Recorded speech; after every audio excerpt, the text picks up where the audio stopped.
오케이. 결과 나왔습니다. 결과가 나왔습니다. 자, 네. 연봉리 수익률이 41%고 41%? 그러니까 이게 그러면 860배가 되는 거네요. 그러면은 그때 1,000만 원 하시면 86억이 되네요. 1,000만 원 가지고 했으면? 네, 86억.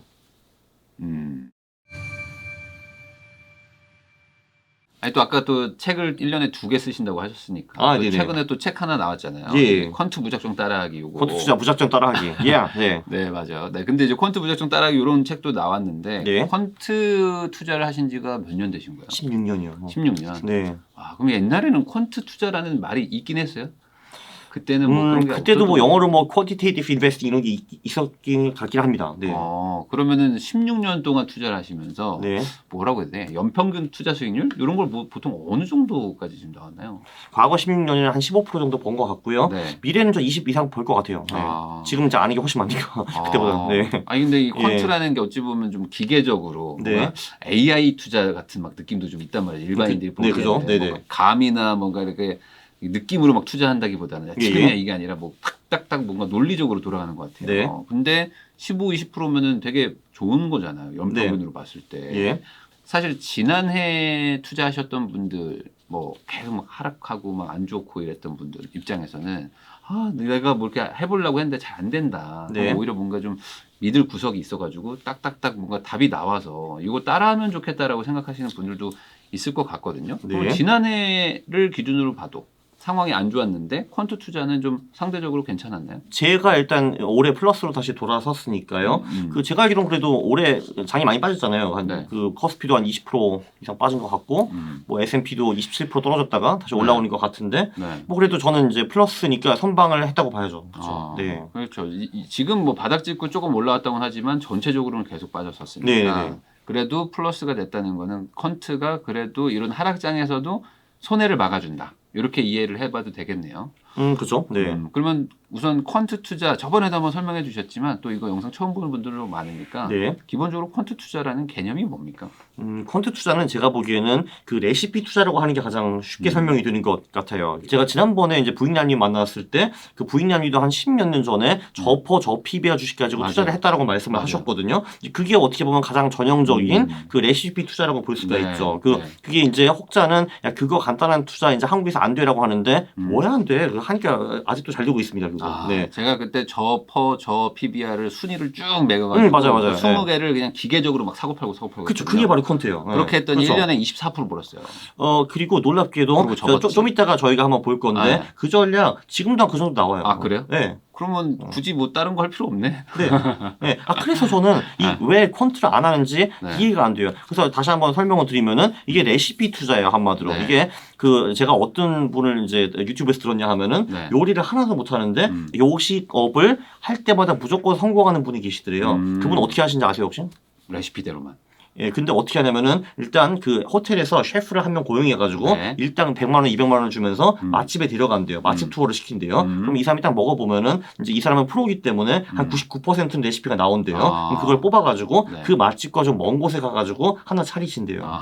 그래가지고 이제 그 매번 돈을 버셨대요, 그걸로. 근데 퀀트 투자도 비슷하다고 보면 돼요. 한마디로 그 투자 레시피들이 지금 공개된 것도 되게 많거든요. 근데 그대로 그냥 따라하는 거예요, 그게. 근데 이게 인간이라는 게 본인이 두뇌를 써가지고 투자를 하려고 하면은 큰일 나거든요, 이게. 왜 그 전 시간에 우리가 뭐 손절, 익절 얘기를 했는데 솔직히 이거 보시는 분들 중에서 손절을 제대로 하신 분이 제 생각에는 5% 미만일 거의 없을 것 거거든요. 같아요, 제가 봐도. 예, 그렇죠. 예. 그러니까 나머지 95%는 결론적으로 늘 돈을 이제 시장에 바치는 분들일 거거든요.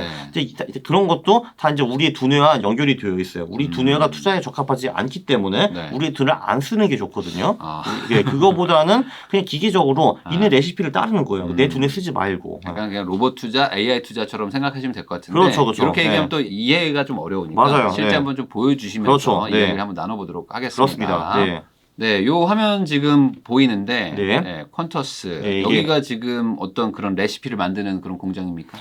레시피는 이제 제가 만들고 얘는 그 레시피가 좋은가 나쁜가를 검증하는 프로그램이라고 보시면 돼요. 그러니까 왜냐하면 이 퀀트 투자를 할 때 패턴은 똑같아요. 일단 뭔가 제가 아이디어를 짜내가지고 만들어야 되고 그러면은 이 소프트웨어가 이 아이디어가 과거에 잘 먹혔나 안 먹혔나 그거를 알려주고 그리고 그 다음에 괜찮네 하면은 그 종목을 뽑아야 될 거 아니에요. 그 전략에 맞는 종목을 그것도 소프트웨어가 투자자가 이제 해주는 겁니다. 그럼 아까 제가 말했던 저 PER 그렇죠, 네. 20개, 저 PBR 20개 뽑고 뭐 이런 거 된다 이거죠? 그렇죠. 그래서 여기서 이제 부익남 전략을 한번 만들어 보겠습니다. 네. 자, 이제 한국에서 투자를 하는데, 자, 일단 그 기본 필터, 여기 네. 보면은 금융주, 지주사, 관리 종목, 적자 종목, 중국 기업이 있는데, 이거를 제가 대한민국 6대 사회학이라고 보통 부릅니다. 정말 중국 쓰잘데기 기업은 없는 뭐예요? 여기는요, 한국에 상장한 중국 기업들이에요. 그러니까 알리바바나 텐센트 같은 애들이 아니라 네. 좀 이상한 기업들. 왜냐면은 중국 기업 중에 멀쩡한 기업은 당연히 중국, 홍콩, 미국에 상장을 하겠지. 왜 한국으로 오겠습니까? 그러게요. 쓰레기예요. 네. 그리고 기업의 본분은 돈을 버는 건데 네. 적자 기업들 정말 그렇죠. 쓰레기죠. 이제 지워야 되는 거고. 네. 그리고 이제 관리 종목, 관리 네. 종목은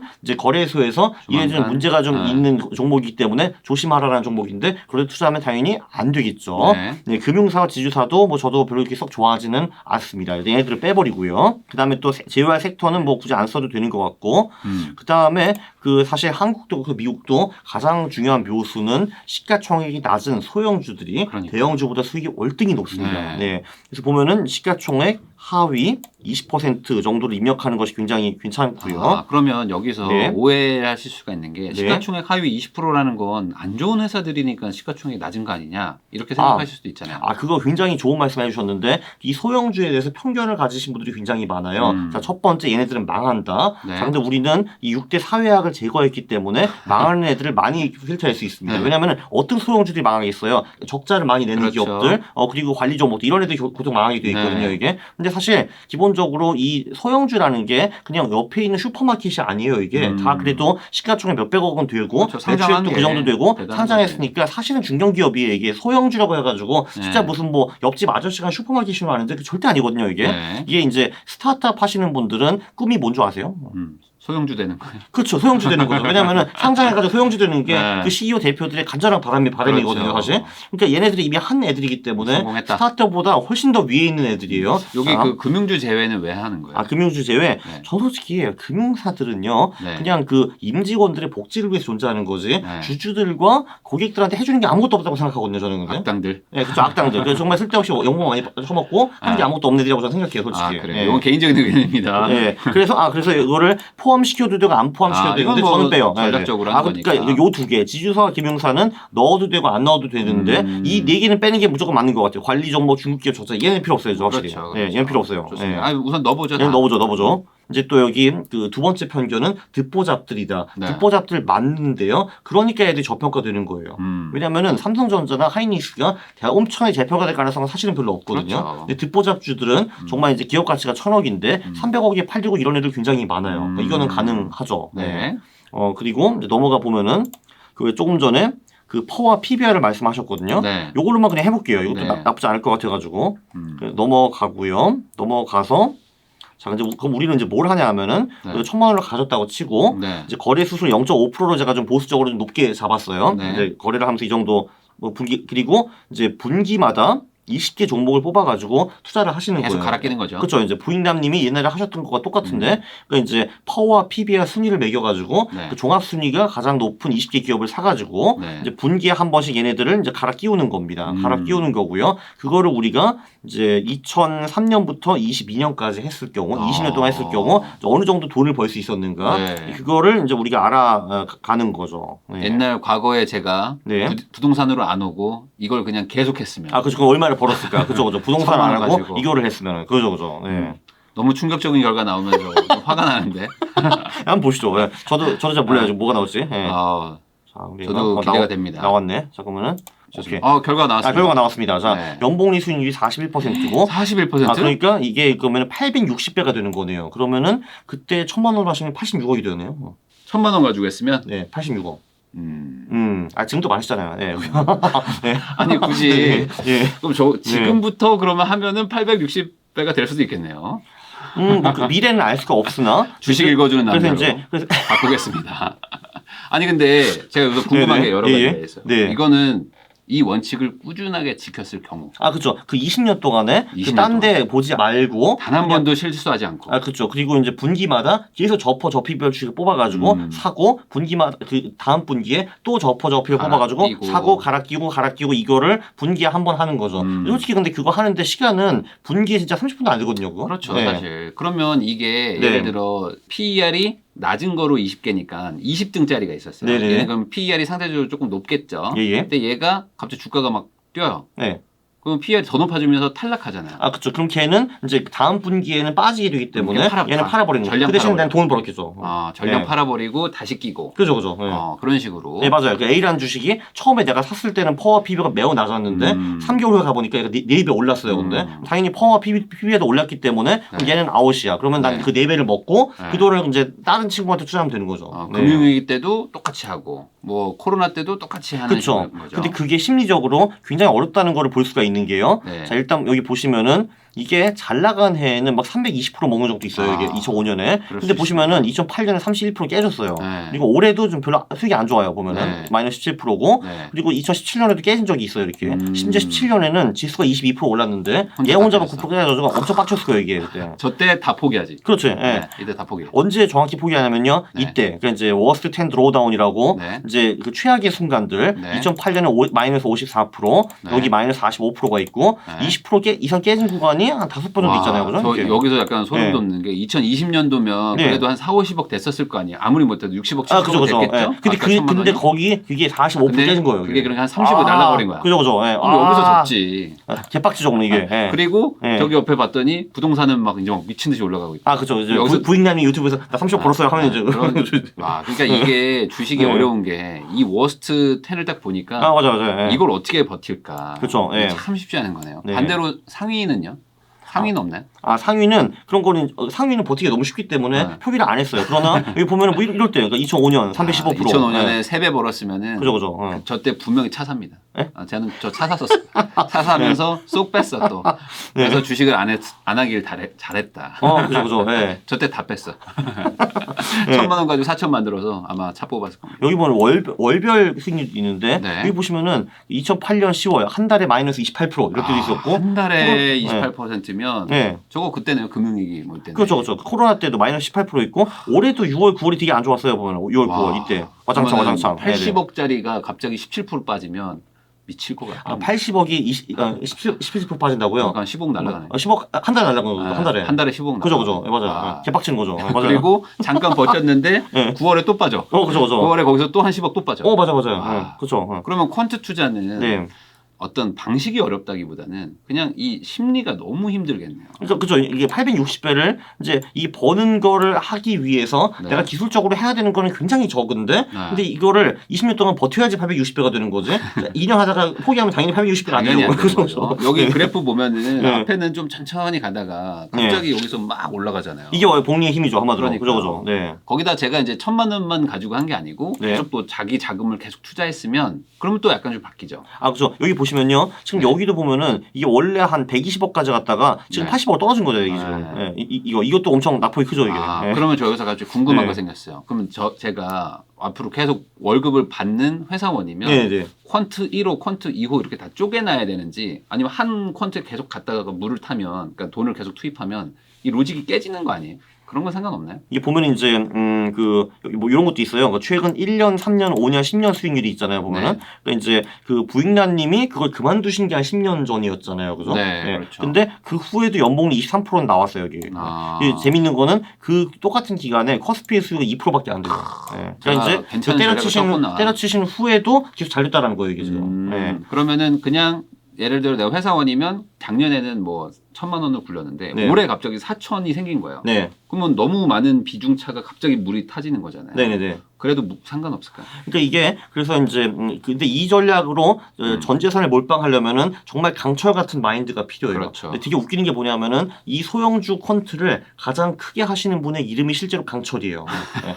이분은 그 몇십억을 하시거든요, 오늘. 네, 저도 강철로 바꾸겠습니다. 아, 이름요? 정강철로 바꾸고 앞으로 정강철. 퀀트로 갑니다. 아, 그분은 성도 강신데. 아, 그래요? 강철이요. 그러면 제가 했던 저 PER, 저 PBR 전략은 네. 800배인데 네. 이게 퀀트 로직들 중에서는 어느 정도 수준입니까? 이 정도면요 꽤 괜찮은 수준이에요. 아 그래요? 예. 되게 예. 간단한 건데. 제가 쓰는 게 50 정도 나오거든요. 그래서 이제 그거 한 80% 정도 된다고 봐야죠. 네. 예. 그리고 이제 그래서 이제 말씀드리고 싶은 거는 그런 강철 같은 마인드가 있으면 이 전략에 풀베팅을 할 수가 있는데 네. 대부분 사람들이 그 강철 같은 마인드가 없거든요. 없죠. 그래서 자산 배분을 하되 네. 거기 자산 배분에 보면 주식도 있고 뭐 채권도 있고 실무 자산도 있는데 거기서 있는 주식 비중만 이런 전략으로 굴리라라는 거죠. 네. 이 부인감 전략 같은 걸로. 요게 한국인 거죠? 이게 한국이고요. 혹시 미국도 거의 비슷해요. 근데 미국도 예. 해볼 수 있을까요? 미국도 해볼 수 있죠. 미국도 똑같이 하면 될 것 같네요. 그냥 네. 똑같이 해서 똑같이 해보죠. 예, 그냥 제가 미국 주식에 갑자기 관심을 그렇죠. 가져가지고 꽂혔어요. 예, 네. 2003년부터 미국 소형주. 네, 네. 그렇죠. 아. 미국 소형주. 네. 미국 소형주에 내 인생을 걸겠다. 그렇죠. 네, 떴습니다. 네, 미국 떴습니다. 미국은 연봉이 33%라서 약하네? 그게 원래 모든 전략들이 미국에선 덜 통해요. 한국보다. 네. 우리나라가 오히려 이런 거 하기 좋다. 그렇죠. 왜냐면은 이게 사실 이 전략으로 제가 상대방이 있는 거잖아요. 네. 그 상대방이 멍청하면 멍청할수록 이런 전략이 잘 통하죠, 당연히. 우리나라가 하기 좋다. 당연하죠. 네, 네. 네. 근데 여기는 환율은 반영 안 된 거죠? 환율은 반영 안 됐고요. 달러 수익이에요. 달러 수익. 와. 네. 내가 이제 10,000불짜리 계좌를 만들어가지고 이걸로 요 전략으로 20년 돌렸다라고 하면은 그 10,000불이 지금 250만 불이 돼 있는 거예요. 와. 그거 곱하기 환율. 네, 그러네요. 그죠? 네. 괜찮네. 이거는 이제 네. 미국에 있는 저 PER, 저 PBR 종목 가지고 그죠, 그죠. 네. 최근 3년, 5년, 10년에도 꽤 괜찮았습니다. 꽤 괜찮았네요. 네, 괜찮았어요. 이거는. 네. 근데 물론 이것도 워스트 시나리오를 좀 봐야죠. 네. 그 60%, 58%가 한 번씩 있습니다. 이렇게 하드코어 얻어 맞았고요. 60% 날라가면은 제가 네. 봤을 때는 이거 쉽지 않습니다. 이거. 네. 그래서 자산 배분을 해가지고 네. 이거를 이제 채권과 실무 자산을 같이 섞어가지고 투자하는 것이 우리가 지탱할 수 있는 방법이고 네. 요거를 풀베팅으로 버틸 수 있는 사람은 사실 많지 않아요. 제가 많지 봐도. 않을 것 같아요. 네, 네. 제가 봐도 예. 58%, 26% 맞으면은 와 이거는 쉽진 않은데. 그게 100만 원 하면 되는데 그게 네. 말씀하신 대로 우리가 벌써 50억까지 가 있어요. 근데 그래서 뻥 얻어맞으면 네. 50억에서 60% 빠지면 20억 남는 거잖아요. 네. 30억 날라가고. 네. 그리고 또 네. 문제가 네. 여기서 이제 원칙을 또 깨는 게 좀 많이 벌었을 때 또 빼. 네. 빼가지고 또 뭐 딴 거 하고 막 이러면 이제 원칙이 다 틀어지는 그죠, 거잖아요. 그죠. 당연하죠. 네. 그러니까 아예 절대 빼지 않을 만한 작은 비중으로 뭔가 이 주식을 하고 나머지는 또 채권 넣고 뭐 딴 거 넣고 뭐 이런 식으로 아예 처음부터 배분을 해놔야 되죠. 저 같은 경우는 오히려 예를 들면은 이제 애 계좌에다가 이제 애가 태어날 때 그러니까요. 1,000만 원 넣어주고 하는 거 어차피 이제 내 돈이 아니고 맞아요. 이제 20대까지 얘한테 절대 안 줄 거기 때문에 네. 그거를 그냥 이런 식으로 불리는 건 어떨까 싶어요. 그냥. 네. 저도 이거는 괜찮을 것 같아요. 중간에 반토막 나면 그럼 어차피 네 돈인데 뭐 하면서 이제 하면 되는 거잖아요. 네. 네. 그러니까 뭐 네. 그리고 애한테 뭔가 뭐 학원비도 막 주고 하시는 분들도 있지만 네네네. 이런 식으로 그냥 꾸준히 적립식으로 하면 참 좋을 것 같은데 이게 예. 지금 종목이 나오나요? 종목 당연히 나오죠. 네. 네. 아까 그 한국 걸로 한국 걸로 해볼게요. 한국 걸로. 자, 그러면은 포트폴리오 추출해 가서 이제 한국으로 가서요. 여기서도 그냥 다음 가면 되거든요. 다음. 그래서 20개 뽑아볼까요? 어떻게? 네네네. 네. 그 20개 정도 뭐 계절 바뀔 때마다 한 번씩 하는 건 네, 맞아요. 네. 할만하잖아요. 그 그렇죠. 정도. 그래서 이걸 보면은 사람들이 왜 컨트롤 안 하는지 네. 금방 알 수가 있어요. 네. 이게 로직이 뭐냐면은 우리가 1,000만 원으로 시작을 하기 때문에 네. 그 20개니까 한 종목이 50만 원 들어가는 네. 거잖아요. 그래서 예를 들면은 이 유성 TNS를 206주를 사면은 49만 8천 원 투자하게 된다. 뭐 이런 네. 얘기예요. 지금 보면은. 자, 이제 보면은 여기 아는 기업 거의 없죠. 다 듣보잡이잖아요. 여기 보면 네. 듣보잡도. 왜냐면은 신세계 건설, 그렇죠. 왜냐면 건설 쪽인 거 아시네요. 그렇죠. 삼성펄프, 네. 여기 보면은 다 시가총액이 하위 20%니까 네네. 한 300억에서 800억 정도가 끝이거든요. 네. 대부분 사람들은 이 기업들을 알 수가 없어요, 사실은. 네, 저도 사실 뭐 미래산업과 뭐 네. 성우전자가 뭐 하는지 솔직히 잘 모르겠고요. 네. 그래서 사람들은 꺼림칙해요. 이런 소형주에 투자를 하는 거. 근데 웃기는 건 이런 소형주에 기계적으로 투자했으면 조금 전에 그 수익이 나왔다는 거죠. 네. 네. 그럼 여기서 물론 그런 네. 것도 있을 거 아닙니까? 그 상장 폐지당하고 네. 뭐 이런 것들 거래 정지당하고 다 반영되어 있어요. 그런 거는 다 수익률에. 반영이 되는 거예요? 네. 그래서 그 왜 처음에 우리가 그 6대 사회학들을 뺐잖아요. 네. 그것만 빼면 일단 이런 그 상폐당하는 그런 기업들을 추출할 가능성이 확 낮아져요. 근데 그래도 나와요. 그래 나오는데 그래서 우리가 20개 종목에 투자를 하는 거예요. 네. 여기서 재수없게 한두 개 망할 수도 있거든요, 실제로. 근데 그래도 그 포트폴리오가 그걸 버틸 수 있도록 우리가 20개 투자하는 거예요. 네. 한 개는 안 돼요. 그래서 네. 궁금한 게 네. 만약에 어떤 업체가 네. 갑자기 상장 폐지 당해버렸어요. 예. 그래서 내 비중에 50만 원이 없어졌어요. 네. 그럼 어떻게 해야 됩니까? 그냥 950 가지고 계속 굴려야 되는 거예요. 그렇죠. 뭐 그 50은 날아간 거죠. 어쩔 수 없죠. 네, 그럼 그렇죠. 나머지 다 있죠. 정리해서 비율 줄여가지고 그죠. 하나를 네. 또 사고. 그렇죠. 거기다 그냥 50을 또 태우면 안 되고. 그러니까 얘는 날라간 돈이니까 날라간 거죠. 나는 그죠. 50만 원을 추가금을 더 넣어서 1,000만 원을 굴려야 된다. 이런 건 아닌 거죠. 뭐 그렇게 해도 돼요. 왜냐면 어차피 이제 조금 전에 그 800배 간 거는 그 원금에 그 투자를 새로 안 하고 그 내가 있는 원금만 계속 불린 계속 거잖아요. 불린 거니까. 근데 사실 그거보다 더 빨리 부자 되는 거는 내 월급을 끌어와가지고 계속 그 원금을 갖다 계속 집어넣는 더 이제 키우는 거죠. 그게 훨씬 네. 낫죠, 당연히. 그렇게 해서 20년을 하면은 아까 말씀드린 그럼 80억이 아니라 더 높아지겠죠. 네, 그죠. 80억이 아니라 막 200억, 300억도 됐을 수도 있다. 그죠. 네. 사실 저도 그걸 기대하고 했었던 거거든요. 네네네. 근데 그때 하다가 힘들었던 게 예. 아까 말씀하신 딱 그런 거였던 것 같아요. 장이 뭐 좋을 때나 나쁠 때나 막 너무 급등급락하니까 예. 아 이거 심적으로 내가 버틸 수 있을까? 네. 라는 게 좀 어려웠는데 반대로 버틸 수 있는 분들은 해볼 만도 한 거죠. 이거보다 더 쉬운 건 없으니까. 별로 없어요. 네. 저 사실 직장인들이 이거 왜 하는지 모르겠어요.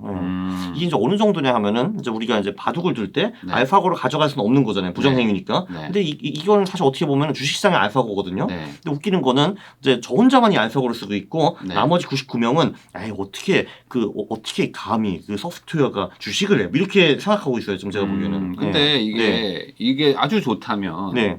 이거를 왜 그러면 일반 어떤 증권사라든지 펀드나 이런 데서는 왜 안 합니까? 아니면 거기도 하긴 하는데 뭔가 다른 겁니까? 일단 기본적으로 미국에서 이제 해치 펀드들 중에서 톱 10 중에서 7, 8개는 사실 퀀트 펀드들이에요. 네. 근데 이제 뭐 한국은 일단은 좀 원시 시대이기도 하고 그리고 이제 제가 보기에 어르신들이 이걸 이해 못하는 것도 있는 것 같고요. 네. 그리고 사실 기본적으로 이제 그 한국 같은 경우는 고객이 돈을 불려준다기보다는 고객에게 자산을 유치하는 게 돈이 더 많이 되거든요. 네. 고객에게 자산을 유치하려면은 이런 이상한 숫자를 들이미는 것보다는 네. 스토리텔링이 훨씬 더 중요하죠. 2차 전지가 어쩌고 메타버스가 어쩌고 뭐 바이오가 네. 어쩌고 해가지고 뭐 그 미국 파월이 재채기를 했대 기침을 했대 이런 것들이 훨씬 더 잘 먹히거든요. 네. 그것도 이제 퀀트를 안 하는 이유 중에 하나인 것 같아요. 기본적으로 저 같은 경우는 높은 수익률이 가장 중요하잖아요. 투자자니까. 네. 근데 그 사람들은 높은 수익률 관심이 없어요. 네. 그냥 자산만 끌어들이면 돼요. 무슨 말을 하든. 그러면 여기서 이제 또 궁금한 거는 네. 이렇게 하면요. 네. 결국에 이제 뭐 자산도 늘어나고 하는 거는 알겠는데 네. 이건 과거의 데이터 아닙니까? 네. 그러면 미래의 데이터는 좀 다를 수도 있는 거잖아요. 다를 수도 있기는 한데, 네. 그래서 제가 조금 전에 그 10년 데이터를 보여드린 거예요. 왜냐면 이제 어떻게 보면은 이제 10년 전에 그만두셨잖아요. 네. 근데 그 후에도 계속 연봉이 23%가 나온 거예요, 사실. 네. 사실 이 전략은요. 화가 나네요. 부익남님이 벌써 10년 전에 알고 계셨고, 네. 사실 이 전략이 나온 게 100년 됐어요. 네. 근데 보시다시피 전략이 다 널리 공개됐다 했는데도 불구하고 이게 계속 먹혔거든요. 네. 사실 근데 그 이유는 그건 것 같아요. 이게 그 저피비어 전략이 먹히는 이유는 사실 사람들이 다 이제 지금 당장에 그 핫한 것만 찾고 있고, 네. 소위 그 돈은 잘 벌고 내실이 있는데 별로 잘 안 알려져 있는 산업이나 기업들을 굉장히 저평가되는 경향이 있어요. 그게 심리적인 네. 편향이거든요, 그것도. 네. 근데 얘네들도 영원히 저평가되는 게 아니라 언젠가는 재평가돼서 올라오는 경우가 꽤 있거든요. 그래서 이제 이 수익이 나오는 거예요, 제가 보기에는. 네. 근데 이게 인간의 편향인데 이게 뭐 30년, 50년 지난다고 해서 크게 바뀔 것 같지는 않아요. 왜냐면 이 저피비어 살아라는 거는 1930년대 이미 나온 전략이거든요, 이게. 그리고 네. 이게 뭐 특별한 게 아니고 그냥 말 그대로 없어요. 저평가된 건데 돈 잘 버는 회사를 사라. 맞아요. 그리고 순자산 대비 그쵸 시가총액이 주가가 저평가돼 있고, 그죠. 네. 그러니까 뭐 둘 다 저평가의 어떤 그런 기준이 있는데 그죠. 그걸로 잘 모아가면 네. 돈 벌지 않겠느냐. 그렇죠. 라는 기준이니까. 그렇죠. 물론 모든 저퍼와 저피비어 주식이 오르는 거는 아니기 때문에 네. 우리가 이제 분산 투자를 하는 거죠. 20개 기업으로. 20개나 이렇게 정해놓고 하는 거죠. 그렇죠. 아니 그러면 지금 작가님은 네. 11월에 투자해서 4월까지 하시니까 네. 그러면 지금 이제 또 들어간다고 하셨는데 아까 들어갔죠, 이제 이미. 오르면 다 올인 수준으로 3분의 1, 3분의 1, 3분의 1 뭐 넣는다고 하셨잖아요. 네. 지금 11월이니까 지금 투자를 하려는 분들은 나 지금 하면 4월까지 해야 되겠다 네. 라고 생각하시는 분들도 있을 거란 말이죠. 네. 지금 투자하는 거 좋습니까? 지금 시기? 제가 보기엔 굉장히 좋아 보이는데 네. 그 이유는 올해 10월에는 우주의 기운 3개가 모였어요. 뭡니까 그게? 우주의 기운은 그 첫 번째는 그 2로 끝나는 해에 미국의 주가 저점이 많이 형성이 돼요. 네. 두 번째는 중간 선거가 있는 해에 저점이 많이 형성이 돼요. 네. 그리고 세 번째는 그 11월 4월 그거. 그 세 개가 합치는 게 20년에 한 번 오거든요. 아 그래요? 네, 그게 이제 그 2022년, 그 전에 2002년, 1982년, 62년, 42년, 22년인데 네. 그때가 늘 아주 좋은 저점이었어요. 미국 시장은. 그렇기 때문에 이번에도 통계학적으로 해볼 만하다. 네, 그렇죠. 그 2로 끝나는 해가 왜 좋은지 그거에 대해서는 별다른 설명이 없기는 한데 네. 실제로 그 연별 패턴을 분석해 보면은 네. 2가 바닥을 찍을 경우가 굉장히 많고요.